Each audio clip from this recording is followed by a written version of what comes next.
বিশ্ব হোমিওপ্যাথিক দিবস উদযাপন উপলক্ষে ডাক্তার ক্রিশ্চিয়ান ফ্রেডরিক স্যামুয়েল হানিম্যানের 266তম বার্ষিক জন্মদিবস উপলক্ষে আজকের এই আয়োজিত অনুষ্ঠান।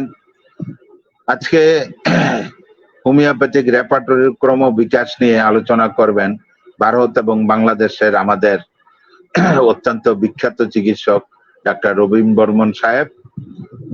তো কিছুক্ষণের মধ্যে উনি আসবেন।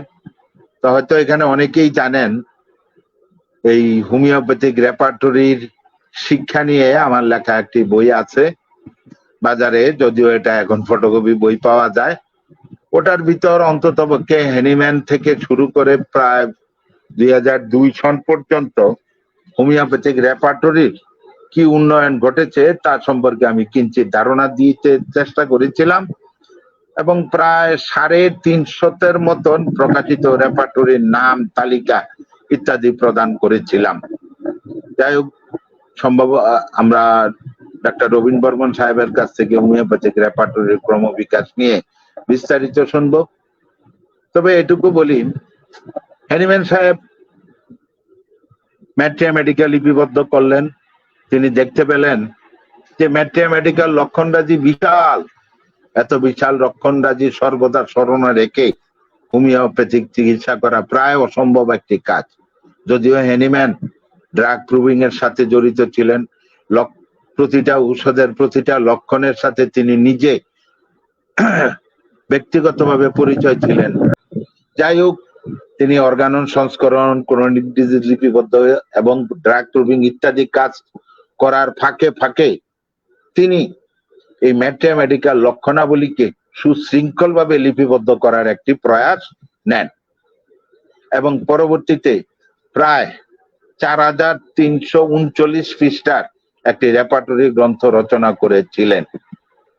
1817 সালে এই রেপার্টরি গ্রন্থটি উনি কমপ্লিট করেছিলেন, কিন্তু দুর্ভাগ্যবশত সেই রেপার্টরি গ্রন্থটি আমাদের ছাপাখানার মুখ দেখেনি। যাই হোক, হ্যানিম্যান তার অর্গানন অফ মেডিসিন গ্রন্থের 153 নং অনুচ্ছেদের 109 নম্বর পাদটিকায় আমরা জানতে পারি যে 1832 সালে ডাক্তার বনিংহাউসেন সাহেব যে রেপার্টরি বই প্রকাশ করেন, সেই বইয়ের মুখবন্ধ বা ভূমিকা তিনি লিখেছিলেন। সেই বইকে উচ্ছ্বসিত প্রশংসা করে বলেছিলেন যে বনিংহাউসেন এই হোমিওপ্যাথিক রেপার্টরি প্রকাশিত করে হোমিওপ্যাথির মহোপকার সাধন করেছেন। এবং সেই রেপার্টরি প্রকাশ হওয়ার পর হোমিওপ্যাথিক চিকিৎসা জগতে রেপার্টরি প্রকাশ করার একটি জোয়ার তৈরি হয়। বিভিন্ন ব্যক্তি বিভিন্ন সময়ে এই রেপার্টরি গ্রন্থ রচনা করতে থাকেন, আর্ট ল্যাব। তবে যাই হোক, এর মধ্যে আমরা দেখতে পাই বিশ্ববিখ্যাত চিকিৎসক ডাক্তার জেমস টাইলার কেন্ট 1897 সালে যে রেপার্টরি রচনা করেন, সেই রেপার্টরি বিশ্বব্যাপী প্রায় সকলের কাছেই সমাদৃত হয়। এছাড়াও সিএম বোগার, ডাক্তার অ্যালেন, আরো অনেকেই এই রেপার্টরি রচনা করেছিলেন। যাই হোক, সেই রেপার্টরি দেখে দেখে দীর্ঘদিন ডাক্তার কেন্ট সাহেবের রেপার্টরি 1897 সালে প্রকাশ হয়। 1916 সালে ডাক্তার কেন্ট সাহেব মারা যান। তারপর ডাক্তার কেন্টের রেপার্টরির আর কোনো মৌলিক পরিবর্তন হয়নি। যদিও 1950 সালে ভারতের রিঙ্গার কোম্পানি কেন্ট রেপার্টরিকে প্রকাশ করেছিলেন। এই কেন্ট রেপার্টরি প্রকাশ করতে গিয়ে ডাক্তার কেন্ট সাহেব অন্ধ হয়ে মৃত্যুবরণ করেছেন। এই কেন্ট রেপার্টরির সংযোজন করতে গিয়ে ডাক্তার কেন্টের স্ত্রী ক্লারা লুইসি, তিনিও অন্ধ হয়ে মৃত্যুবরণ করেছেন। তাদেরকে আমাদের শ্রদ্ধা নিবেদন করতে হবে, ওনাদেরকে ভালোবাসতে হবে। যাই হোক, কেন্ট রেপার্টরি 1897 সালে প্রকাশ হয়। পরবর্তী সময়ে দেখা যায় যুগের প্রয়োজনে আমাদের অনেক ঔষধ প্রুভ করা হয়, সেই ওষুধগুলা রেপার্টরি অন্তর্ভুক্ত নেই। এই রেপার্টরির তথ্যগুলোকে অন্তর্ভুক্ত করার জন্য জার্মানির দুজন ডাক্তার, একজন বার্টেল ও ডাক্তার ক্লুঙ্কার, দুইজন ডাক্তার কেন্ট রেপার্টরিকে আদর্শ ধরে রেপার্টরির আপডেট করার কথা চিন্তা ভাবনা করেন এবং কাজ শুরু করেন। এই দুজন ডাক্তার সারা জীবনে ক্যান রেপার্টরির 5টি অধ্যায়কে আপগ্রেড করেন। মাইন্ড এবং জেনারেল অধ্যায়, মেল ফিমেল এবং আরো কোনো একটা অধ্যায়, এই টোটাল 5টি অধ্যায়। সেটা সম্ভবত 1974 সনের দিকে 18 বা 19 জন ডাক্তারের লেখা তথ্যকে সংগ্রহ করে ওনারা এই রেপার্টরি রচনা করেন। যাই হোক, ইতিমধ্যে বেলজিয়ামের মধ্যে একটি অভাবিত ঘটনা ঘটে যায় এই রেপার্টরির নিয়ে। বেলজিয়ামের নামুর বিশ্ববিদ্যালয়ের চিকিৎসক না, বেলজিয়ামের নামুর বিশ্ববিদ্যালয়ের কম্পিউটার সায়েন্স ডিপার্টমেন্টের হেড প্রফেসর জিন ফিকি ফিট, ওনার ছেলের দুরারোগ্য ব্যাধি বেলজিয়ামের কিছু হোমিওপ্যাথিক চিকিৎসক দ্বারা আরোগ্য করার ফলে আরোগ্য লাভ করে। এই ঘটনাটায় সেই প্রফেসর জিন ফিকি ফিট হোমিওপ্যাথদেরকে বলেন যে দেখুন, আমার ছেলে আপনাদের চিকিৎসা আরোগ্য প্রাপ্ত হয়েছে, আমি হোমিওপ্যাথদের জন্য কিছু করতে চাই, কি করা যায় বলুন। তখন তারা সবাই ক্যান রেপার্টরিটা ওনার হাতে দেন, দিয়ে বলেন এখন কম্পিউটার নতুন আসতেছে, যদি সম্ভব হয় আমাদের এই ক্যান রেপার্টরিটাকে কম্পিউটার প্রোগ্রাম করে দেন। প্রফেসর জিন ফিকিফিট যখন এই ক্যান রেপার্টরি দেখেন তখন আশ্চর্য হয়ে বলেন, আরে তোমরা হোমিওপ্যাথরা করেছোটা কি? কম্পিউটার আবিষ্কার হওয়ার 100 বছর পূর্বে তোমরা কম্পিউটার প্রোগ্রাম লিখে রেখেছ। তখন তিনি তার ল্যাবরেটরিতে ওনার স্টুডেন্টদেরকে দিয়ে সর্বপ্রথম একটি হোমিওপ্যাথিক সফটওয়্যার তৈরি করেন রাডার নামে, এবং সেটার ভিতর ক্যান রেপার্টরিকে অন্তর্ভুক্ত করেন।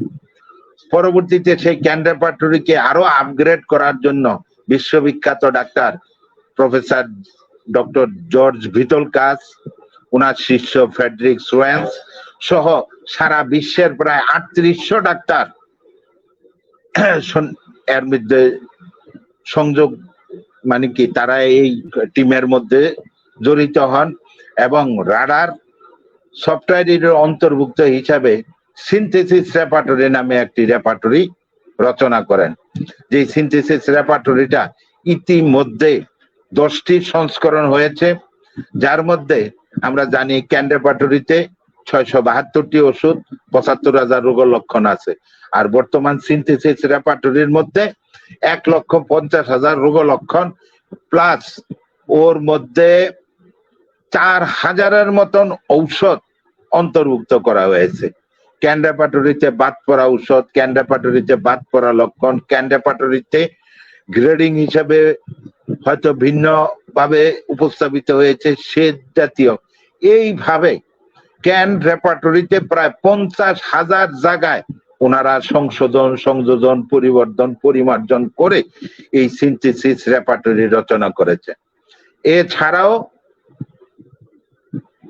ডাক্তার রবিন মার্ফি সাহেব, উনি এই ক্যান রেপার্টরিকে ভিত্তি করে বর্ণমালা ক্রমিক ভাবে আরেকটি রেপার্টরি রচনা করেছেন। কিছুদিন আগে করোনা আক্রান্ত হয়ে ডাক্তার রবিন মার্ফি সাহেব মারা গিয়েছেন, ওনার প্রতিও শ্রদ্ধা নিবেদন করছি। উনিও একটি খুব ভালো কাজ করে গিয়েছেন। ওনার সেই রবিন মার্ফি রেপার্টরির 3টি সংস্করণ প্রকাশিত হয়েছে। এছাড়াও ডাক্তার রজার ভ্যান জেনফোর্ড, তিনি ইউনিভার্সাল রেপার্টরি এবং কমপ্লিট রেপার্টরি নামে 2টি আলাদা আলাদা রেপার্টরি রচনা করেছেন। একটি ক্যান টাইপ রেপার্টরি, আরেকটা হচ্ছে বনিংহাউসেন টাইপ রেপার্টরি। এই যে রেপার্টরি গুলার উন্নয়নের মাধ্যমে আজকে আমরা যে রেপার্টরি গুলা পাচ্ছি তা ক্যান্টের রেপার্টরিরই আপগ্রেড অবস্থা। আমরা সিনথেসিস রেপার্টরি পাচ্ছি, রবিন মার্ফি রেপার্টরি পাচ্ছি 3টি সংস্করণ, এবং আমরা রেপার্টরি হিসাবে পাচ্ছি রজার ভ্যান জেনফোর্ড ইউনিভার্সাল রেপার্টরি এবং কমপ্লিট রেপার্টরি। এছাড়াও প্রতিনিয়ত সারা পৃথিবীতে ইন্টারনেটের মাধ্যমে আমাদের হোমিওপ্যাথিক রেপার্টরির জন্য তথ্য সংগ্রহ, তথ্য পরিবর্তন ইত্যাদির কাজগুলা রাডার সফটওয়্যারের মধ্যে চলতেছে, একটি চলমান প্রক্রিয়া। যাই হোক, অ্যানিম্যান থেকে শুরু করে বর্তমান সময় পর্যন্ত প্রায় 350-র অধিক রেপার্টরি রচিত হয়েছে। আর এই সকল রেপার্টরি গুলার সমন্বয় করে এই বর্তমান সময়ে Robin Murphy repertory, synthesis repertory, complete repertory, universal repertory রচিত হচ্ছে। যার যেরকম খুশি সে সেই ধরনের রেপার্টরি গুলো ব্যবহার করে আমাদের হোমিওপ্যাথিক চিকিৎসক সমাজকে উপকৃত করতে পারে, নিজের রোগীদেরকে আমরা উপকৃত করতে পারি, আমরা আরো সদৃশ্য ঔষধ নির্বাচন করার কাছাকাছি যেতে পারি অন্তর্পক্ষে রেপার্টরির মাধ্যমে। তবে আমাদের রেপার্টরি ব্যবহারকারীদের মধ্যে অনেক নতুন ব্যবহারকারীদের মধ্যে মনে করেন যে রেপার্টরি ব্যবহার করতে পারলেই সব। এখানে একটা কথা মনে করতে হবে যে রেপার্টরি হচ্ছে ম্যাটেরিয়া মেডিকার সূচিপত্র। সূচিপত্র কখনো পূর্ণাঙ্গ বই নয়। রেপার্টরি হচ্ছে, ম্যাট্রিয়া মেডিকা হচ্ছে আমাদের লক্ষণের সমুদ্র, আর রেপার্টরি হচ্ছে সেই লক্ষণের সমুদ্র পাড়ি দেওয়ার জাহাজ বা উপায় বা এই জন্য রেপার্টরি সর্বদাই ম্যাট্রিয়া মেডিকার উপর নির্ভরশীল। ম্যাট্রিয়া মেডিকা কখনোই রেপার্টরির উপর নির্ভরশীল নয়। রেপার্টরির মাধ্যমে চিকিৎসা করতে হলে আমরা ওষুধের তালিকা পাবো, সেটা দ্বারা গাণিতিক হিসাব নিকাশ করে অবশ্যই ম্যাটেরিয়া মেডিকায় মিলিয়ে আমাদেরকে রোগীর জন্য সর্বাধিক সদৃশ ঔষধ নির্বাচন করতে হবে। কোন চিকিৎসক যদি শুধু এককভাবে রেপার্টরি ব্যবহার করেন আর তিনি মনে করেন যে তিনি অনেক কিছু বেশি করে ফেলেছেন, তাহলে কিন্তু ভুল হবে। রেপার্টরি ম্যাটেরিয়া মেডিকার ইন্ডেক্স, ডাক্তার বনি হোসেন যে সূত্রটা দিয়েছেন যে repertory it is nothing but it is a index of our homoeopathic materia medica, এই কথাটা যেন আমরা সবাই স্মরণ রাখি। তো যাই হোক, ইতিমধ্যে আমি পর্দায় শ্রদ্ধেয় ডাক্তার রবীন বর্মন স্যারকে দেখতে পাচ্ছি। ওনার মঙ্গল কামনা করে আমি আমার বক্তব্য এখানেই শেষ করছি।